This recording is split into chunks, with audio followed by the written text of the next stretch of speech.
Olá pessoal, hoje vamos falar de um clássico do cinema europeu, um clássico da Nouvelle Vague francesa e da história do cinema, Viver a Vida, de Jean-Luc Godard, ainda da sua primeira fase na Nouvelle Vague francesa, depois de ter feito esse daqui, O Acossado, que é um filme muito importante para a história do cinema também. Todos esses, né, o Bonaparte, o Desprezo. Eu acho que esse filme é um dos meus favoritos, o Viver a Vida, e eu espero poder explicar um pouco para vocês do porquê.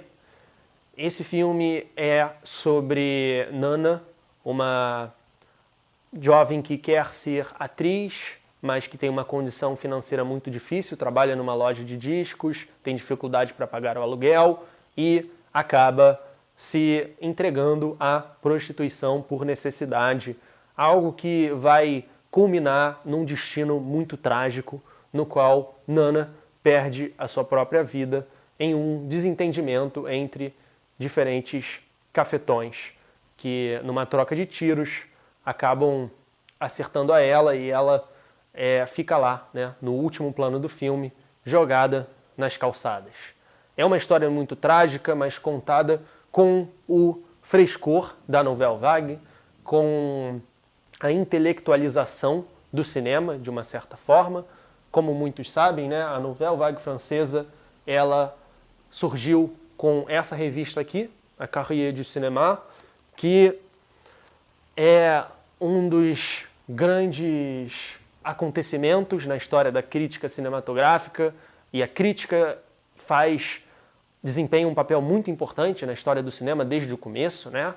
E aqui críticos viraram diretores: Godard, Truffaut, Chabrol, Romer, Rivette, os discípulos de André Bazin, né? Um dos sócios e criadores da Cahiers du Cinéma, um grande teórico do cinema. Tem um vídeo sobre ele aqui no canal, vou deixar aqui no card. Havia uma grande satisfação com o cinema francês, então os críticos, num momento de muita importância da cinefilia, dos cineclubes, dos debates, da Cinémathèque Française, eles tiveram essas oportunidades e tomaram a frente e mudaram a história do cinema, né? Nesse filme, a gente vê muito uma libertação da forma. Por isso o título desse vídeo é O Existencialismo da Forma. Porque o filme aborda muito a questão do existencialismo, que é uma filosofia moderna, muito marcada pela figura de Jean-Paul Sartre, que defendia basicamente que a existência do ser humano precede a sua essência. Nós somos jogados no mundo, né, o ser aí do Heidegger, e nós temos a tarefa de escolher, né, nosso próprio destino, como nenhum outro animal, que se vê imerso na necessidade das coisas, né, dos fenômenos. O ser humano não, né? Bom, esse vídeo não é sobre isso, então não vou me aprofundar. Tenho vídeos aqui sobre Sartre e outros pensadores parecidos, mas a questão é que há um diálogo muito forte dessa fase do Godard com a filosofia do existencialismo. E no movimento da Nouvelle Vague como um todo, há uma libertação da forma, né? Aquilo que Sartre defendia para o indivíduo moderno, Godard diz o mesmo para os cineastas. Ele diz até para o público, como por exemplo nesta cena aqui, na qual Nana basicamente verbaliza a filosofia sartriana, a filosofia existencialista, e ainda olha para o público, que é algo muito característico da Nouvelle Vague também, essa quebra da quarta parede, como que chamando a responsabilidade, como que educando o público de certa forma, né? Eu não sou particularmente um fã do Sartre como pessoa. A filosofia dele acho que em larga medida, tributária a outros pensadores, como por exemplo Heidegger, mas eu não vou falar muito sobre isso. Vamos nos ater a como que Godard, Viver a Vida e a Nouvelle Vague libertam a forma, né? Presa anteriormente àquela velha forma de narrativa cinematográfica tradicional, muito embasada em continuidade, muito embasada em enredo, em linearidade, em cada plano durando apenas o necessário e da forma mais conveniente para contar a história do ponto de vista da imersão, da diegese. Aqui há o contrário, né? A quebra da quarta parede, a câmera chamando a atenção para si própria, como nessa cena aqui de um diálogo que, em vez de cortar, a câmera de Godard vira, faz o movimento inteiro, né? Em vez de omitir aquilo que é desnecessário, que é esse movimento por meio do corte, Godard decide não cortar e incomodar o público, né? Ele está sempre tentando provocar um distanciamento para fazer o público pensar. Há também momentos no qual ele deixa cenas inteiras sem som. Também é outra forma de ruptura para forçar o público a sair da imersão e refletir sobre a obra. Além disso, tem esse momento muito interessante que há um tiroteio e a montagem faz isso.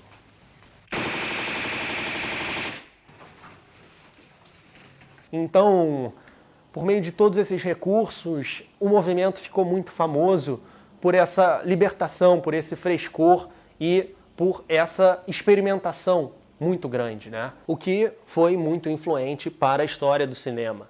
E é interessante também o aspecto de como que isso era algo inevitável, uma vez que os clichês haviam se esgotado, né?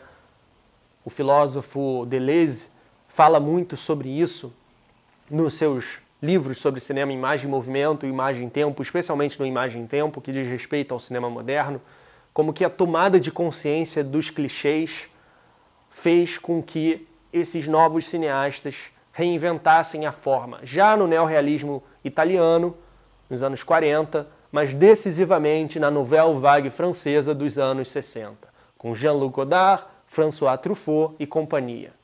Esse é um filme muito bom para quem quer estudar o movimento e o que ele significou para a história do cinema.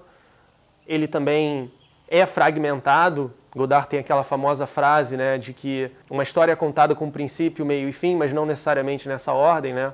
No caso, nesse filme, ele não é um filme embaralhado, mas ele é feito em tableau, episódios fragmentários que são postos um após o outro, com introdução, com tópicos, né? Corta para o preto, corta para o preto, começa outro, entra um letreiro entre cada tableau, e isso traz, mais uma vez, né, um novo aspecto para observar esse frescor da Nouvelle Vague, essa libertação da forma. E do ponto de vista do conteúdo, eles não tinham nenhum compromisso de manter uma linearidade entre cada um deles, né? Há um, por exemplo, em que Nana conversa com um filósofo em um café.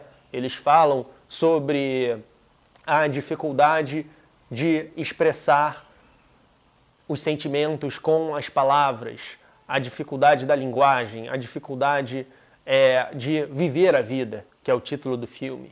E eles têm uma conversa altamente filosófica, na qual o senhor fala sobre a evolução da filosofia, com Leibniz, com a filosofia alemã, e isso marca, mais uma vez, a total liberdade do cineasta e dos próprios personagens que não parecem estar presos em um enredo, né, que podem passar o seu tempo falando sobre filosofia com um estranho em um café. Era algo incomum, né, que hoje em dia, no cinema contemporâneo, no cinema independente, pode ser muito comum, assim como os outros recursos, mas que na época da Nouvelle Vague eram novidade.